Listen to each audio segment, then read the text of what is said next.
Hi, this is Rob Hill, certified Cicerone with Total Wine & More, and I'm standing in front of Flying Dog Brewery in Frederick, Maryland.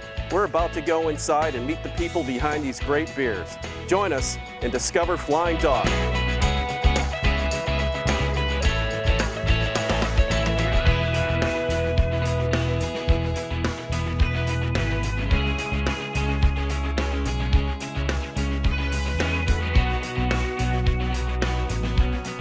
We are in the brew house, or the hot side as we call it, and we actually brew wort, not beer. It starts with malted barley from the fields. Outside there are 3 silos that each hold 100,000 pounds worth of grain. That's our bulk grain. The bags that you see stacked on the shelves are our specialty malts, and those add both color and flavor to the beer. Everything from some caramel sweetness to that espresso chocolate flavor and so forth. The grain goes through a mill. We crush the husks, exposing the nutrient-rich endosperm, and then we transfer it into the mash mixer. Beer is a biochemical process, so enzymatic reactions take place in the mash mixer at temperatures that reach up to about 165 degrees. And 2 main things happen. Large starch carbohydrate molecules are broken down into small sugar molecules, primarily maltose, that the yeast can metabolize during the fermentation process, and large protein molecules are broken down into amino acids, which are essential for the metabolic process as well. After the mash mixer, we raise the temperature to stop that enzymatic reaction and transfer the grain to the lauter tun. The lauter tun is a vessel unique to the brewing industry. It has a false bottom to it, and we transfer the grain in there. It forms a grain bed, and we do 2 things. The first is called Vorlauf. That's a German term, and we recycle that wort through the grain bed to eliminate any particles that are going to be in the wort. We clarify the wort, and then we sparge it. We run hot water through it so we extract the maximum amount of sugar. One of the brewer's efficiencies is to extract the maximum amount of sugar out of the grain, and consistent with the recipe. We use over 5 million pounds of grain per year. Grain went up 3 or 4 cents a pound, so obviously we want to get the maximum efficiency out of the grain. Once we have the clear wort, or sugar water, we transfer it to these brew kettles. These kettles are 50 barrels, a barrel's 31 gallons, so each one of these kettles is 1,500 gallons, and they do go below the floor. And we boil the wort for 4 reasons. The first is, for the first 15 minutes or so, we can kill off any bacteria that might have come in with the grain through the field that could cause off flavors in the wort or off flavors in the beer. The second is to flash off some volatile compounds that could cause off flavors in the beer. The third is we concentrate the wort so that that sugar concentration reaches the level that's called for in the recipe. But most importantly, from a consumer standpoint, we add hops during the boil. The earlier we add the hops, the more bitterness you get on the palate. The later we add the hops, the more of the aromatic characteristics that you get. So this boiling process is the first step in putting the bitterness into the beer.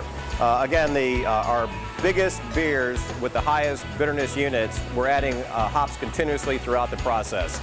Once that boiling process is complete, we need to spin out some particles, some of the barley particles, the hop particles, the coagulated proteins. We do that in a whirlpool, and then we have to chill it. Yeast is a single-celled organism, and it would feel just as we would if we were thrown into boiling water. So the desirable temperature for yeast is in the 60-degree range, 65 to 68 degrees on average. It depends on which type of beer we're brewing. And we do that through a heat exchanger. Now, a heat exchanger is nothing more than plates with cold water on one side and the hot wort on the other. The heat transfers from the hot to the cold, and we chill that wort to about 68 degrees. In the brewing industry, water is called liquor, so we have hot liquor tanks and cold liquor tanks. The water that was cold and warmed by the hot wort is transferred to the hot liquor tank and then recirculated through the process. So we recapture some energy that's used in the brewing process. And then once we have the wort cooled down to the desirable temperature, we transfer it to fermentation, where the magic takes place. We're now in the fermentation cellar, so we've transferred the warm, nutrient-rich wort into these cylindric conical, or unit tanks as they're called, and we pitch yeast into it. In the brewing industry, adding yeast is called pitching yeast. And the first step in the process, the yeast has no interest in making beer. The yeast is reproducing. So during the primary phase of fermentation, the yeast is reproducing very dramatically. We end up with about 5 times as much yeast as we started with. And the byproducts of that reproduction are ethanol, alcohol, and CO2. So much head pressure builds up with CO2 from the fermentation process that we have to blow it off into these barrels. The CO2 combines with water, forms carbonic acid. We don't want to fill the room with CO2, but that's how much energy is being created just during this primary fermentation. In most of our beers, the primary fermentation is 5 to 7 days, and then it settles down and we chill it so that the yeast flocculates or floats to the bottom, and then we harvest it from the bottom. Some of that yeast is put into the trub tank, T-R-U-B, and hauled away to the farmers. Others, part of that yeast is repropagated and used for the next batch. We get about, depends on the yeast, about 7 generations from each of our yeasts. Then the second stage of fermentation is the maturation. Depending on the beer, our beers take from 17 to 45 days to go through primary fermentation and maturation. In general, the ales ferment at warmer temperatures and faster, and you get more of those complex caramel flavors. The lagers ferment slower and colder, and you get that very dry, crisp, clean finish to it. And we do a lot of hybrids too. We use lager yeast at ale temperatures to create our amber lager. After primary fermentation, the beer is filtered, or can be filtered. We don't pasteurize beers. What we do is we filter them. So depending on the beer style, some beers are not filtered at all, such as our Hefeweizen, which translates to yeast wheat. And that's a very cloudy beer, and that yeast imparts very desirable flavor characteristics. Other beers are either partially filtered or even polish filtered. So by doing that, we're removing yeast and any other particles that might cause shelf instability or off flavors in the beer, or just by tradition would be undesirable. It would be very unusual to have a lager with yeast floating in it.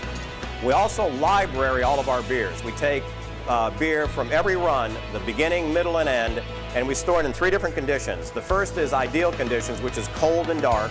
The second is room temperature, and third is the penalty box upstairs, which is bright light and high temperatures, which really speeds up that aging process so we can see how that beer would be aging on the shelf under less than ideal conditions. The 3 beer killers are light, heat, and oxygen. We often get comments in the summertime from consumers who buy beer and then take it home 3 or 4 hours later and say that it tastes kind of off. Being in the trunk of a car at 100 degrees for even 3 or 4 hours will cause that beer to pick up stale cardboard flavors. So it's very important to keep the beer cold and dark, or at least under consistent temperatures in the cellar temperature range, 65 to 70 degrees. Every morning we meet here in the lab at 8 a.m. And we look at the results from the prior day. No matter what the numbers say, we can measure everything in the beer from the bitterness units to turbidity to the CO2 volumes. But somebody has to taste that beer before it gets packaged. So the ultimate test is, does it taste the way it's supposed to taste? And there's a group of us that are qualified to taste that beer as the final step in the process before it gets packaged each day. We recently started doing cans.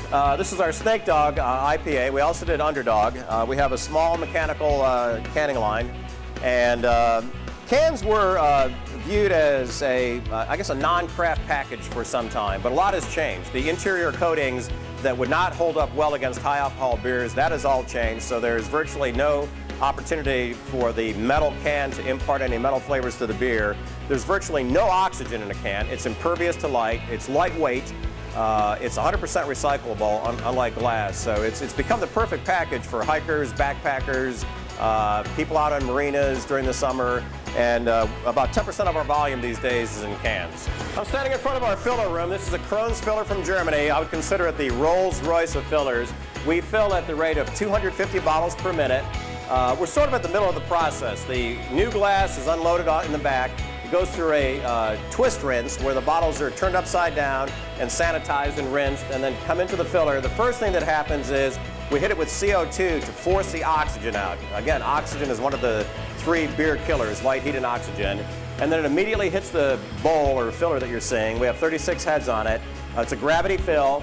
It comes around to the right, and then it gets shot with just a small dose of hot, sterile water. That causes the beer to foam in the bottle. Then the cap is put on it. It's called cap on foam. That's another way that we ensure that we're forcing out any oxygen that might be in the headspace of the bottle.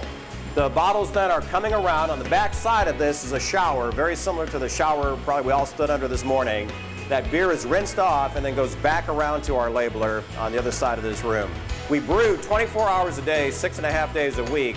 we can package 3 times faster than we can brew. So what takes us 24 hours to brew, we can package in about 8 hours. This is our labeling area, and the labeler is also a Crohn's labeler, and obviously labels at the same rate that we bottle beer, 250 bottles a minute. We're packaging Underdog Atlantic Lager today.